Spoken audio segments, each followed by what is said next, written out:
अस्सलाम वालेकुम, सत श्री अकाल, नमस्कार दोस्तों, स्वागत है आपका यूएई के नंबर 1 हिंदी समाचार चैनल में। अगर आपने घंटी नहीं बजाई है, सब्सक्राइब नहीं किया तो प्लीज़ ज़रूर करें, जिससे आप तक पहुंचे आपकी खबरें आपके लिए आपके अपने चैनल यूएई समाचार पे।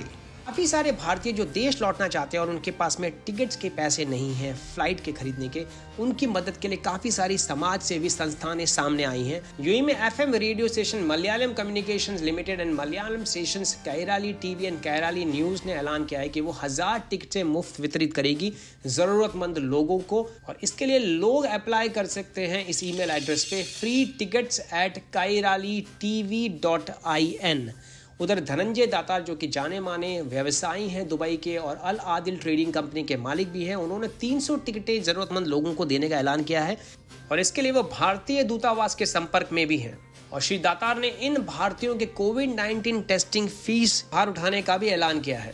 एक और यूएई की जानी मानी समाज सेवी संस्थान प्रवासी भारतीय फोरम ने 100 टिकट्स देने का ऐलान किया है। उन्होंने मई 11 रजिस्ट्रेशन फॉर्म अपलोड किया है अपनी वेबसाइट पे, जिसका नाम है pravasiwelfareforum.com। मैं ये नीचे एड्रेस लिख रहा हूँ, यहाँ पे आप जाके फॉर्म डाउनलोड कर सकते हैं और अपनी सारी जानकारी भर सकते हैं। और आप इस मोबाइल नंबर पे भी कॉल कर सकते हैं 0551025611।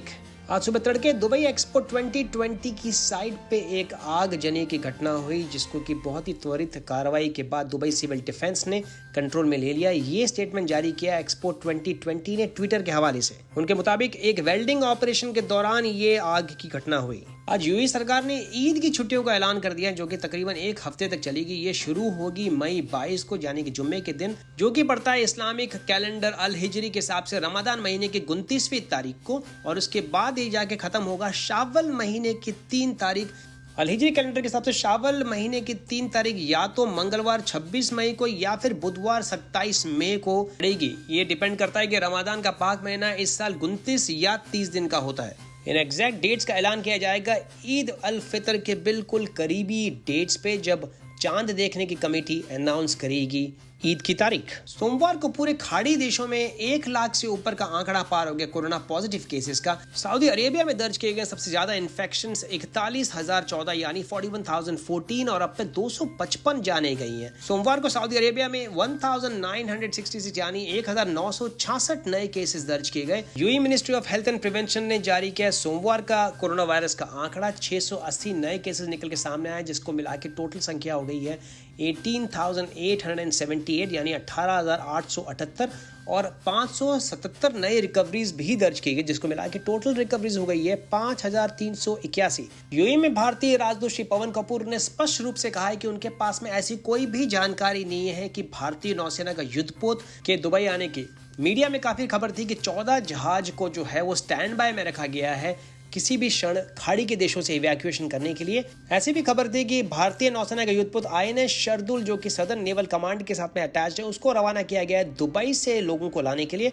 लेकिन इन सारी खबरों का खंडन किया श्री पवन कपूर ने। उन्होंने कहा उनके पास में इस तरह की कोई भी जानकारी नहीं है भारत सरकार के द्वारा। रविवार को शारजा की कुर्फकान पहाड़ियों में ट्रैकिंग के दौरान हो गई थी मोहम्मद हज्जार की हो गई थी मृत्यु। ये लेबनानी मूल के थे और ये ट्रैकिंग के लिए गए थे वहां पे अपनी 2 महिला सहकर्मियों के साथ में, जिनको पुलिस ने एक एयर इवैक्यूएशन मिशन के दौरान बचाया। आज सोशल मीडिया पे उनके लिए शोक संदेशों का तांता लगा हुआ था। काफी लोगों को विश्वास नहीं हुआ कि ये वे चल बसे। उन्होंने कुछ ही दिन पहले होम मैराथन, जो कि दुबई स्पोर्ट्स काउंसिल के द्वारा आयोजित एक मैराथन रेस थी, जो कि हर एक इंसान घर बैठ के कर सकता था अपने घर में, हॉल में, सीढ़ी में, और इनके क्लब का नाम था 530 रन क्लब।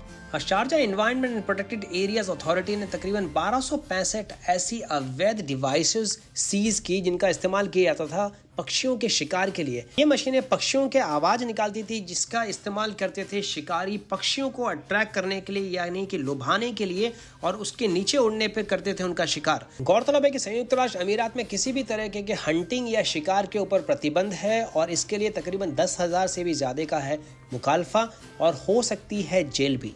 आज यूएई में फाइनेंस मिनिस्टर के अंडर सेक्रेटरी श्री यूनिस हाजी अली खुरी ने एक साफ तौर से कहा है कि यूएई गवर्नमेंट का कोई भी प्लान नहीं है वैट की 5% की दर को इंक्रीज करने के लिए।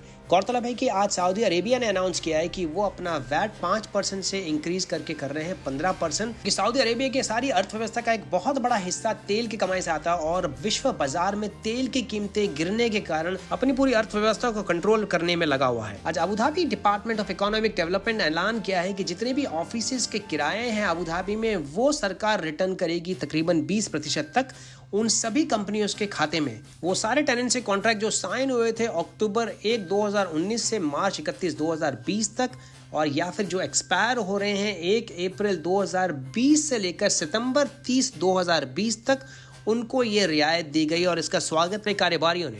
और सरकार ने ये बिल्कुल साफ किया है कि ये कंपनी की साइज के ऊपर बिल्कुल भी तय नहीं करेगा ये रियायत। रजिस्ट्रेशन करने के लिए कंपनी के ओनर के एमिरेट्स आईडी चाहिए और डिटेल चाहिए बैंक अकाउंट की, खाते की। अगर आप यूएई रेसिडेंस वीजा होल्डर हैं और फंसे हुए दुनिया के किसी और कोने में और लौटना चाहते हैं यूएई, आपको अप्लाई करना पड़ेगा ministry of foreign affairs and international cooperation की तवाजुदी सर्विस के लिए। और इसके तहत आपको जो है जाके अपनी पूरी डिटेल्स भरनी होगी www.mofic.gov.ae वेबसाइट पर, जो कि मैं नीचे लिख रहा हूं।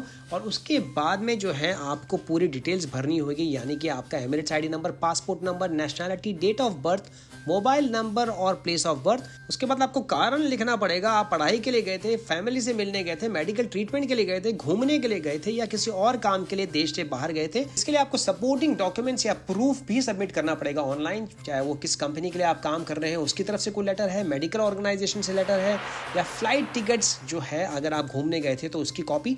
और ये सारे करने के बाद में आपको जो है पूरी फाइल बना के अपलोड करनी है और वेट करना है मोफाइक के अप्रूवल का। एक यूनिक नंबर दिया जाएगा आपको, रजिस्ट्रेशन नंबर, और वो नंबर लेके आप फ्लाइट जैसी चालू होती है आप एयरलाइन के साथ में बुकिंग कर पाएंगे और वापस यूएई लौट पाएंगे।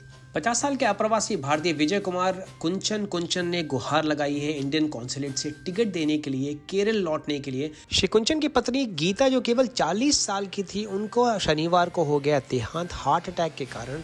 श्री कुंचन ने गुहार लगाई कि वो किसी भी सूरत में अपनी पत्नी के अंतिम संस्कार में शामिल होना चाहते हैं। खाली एक फ्लाइट बची है दुबई से केरल के लिए, दुबई कुन्नूर की फ्लाइट मई 12 को, और उसके लिए वो कर रहे हैं कोशिश कि किसी भी तरीके से उनको मिल जाए टिकट। वंदे भारत मिशन के 5वें दिन आज फ्लाइट ने उड़ान भरी दुबई से कोची के लिए 177 यात्रियों के साथ में।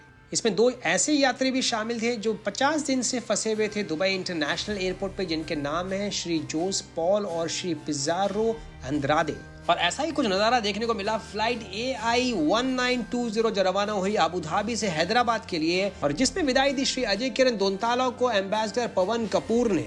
ये 50 दिन से अबू धाबी एयरपोर्ट पे फंसे हुए थे इस पूरे लॉकडाउन की स्थिति में। दुनिया की सबसे बड़ी चावल की ट्रेडिंग कंपनी फिनिक्स ग्रुप जो कि दिवालिया घोषित करी गई है, उसके अंदर काफ़ी सारे यूएई के बैंकों का पैसा लगा हुआ था। ये कहा गया है सेंट्रल बैंक के एक आंकड़े के द्वारा तकरीबन 350 मिलियन से लेकर 450 मिलियन डॉलर इस कंपनी में लगाया हुआ था दुनिया भर के सारे बैंकों ने, और इसमें शामिल हैं यूएई के कुछ बैंक भी। आज यूएई में तमाम हॉस्पिटल्स में काम करने वाले केरल के नर्सेस की खुशी का ठिकाना नहीं रहा जब उनके पास में कॉल आया मलयाली फिल्म इंडस्ट्री के सुपरस्टार श्री मोहन लाल का, और उन्होंने उनसे जानने की कोशिश करी, उनके हालचाल और उनकी तबीयत के बारे में पूछा, और ये लम्हा शायद बहुत लंबे समय तक उनके जहन में रहेगा। तो ये थी यूएई की अब तक की बड़ी खबरें। मैं विजय चौधरी लेता हूँ आपसे इजाजत। मैं मिलूंगा आपसे कल नए ताजा समाचारों के साथ। तब तक रखिएगा अपना ख्याल, और अगर आपने चैनल सब्सक्राइब नहीं किया तो प्लीज सब्सक्राइब करें और घंटी जरूर बजाएं, जिससे आप तक पहुंचे सबसे तेज सबसे पहले समाचार। तब तक रखिएगा अपना ख्याल। शुक्रिया, मासलामा, सत श्री अकाल, नमस्कार, रमजान करीम।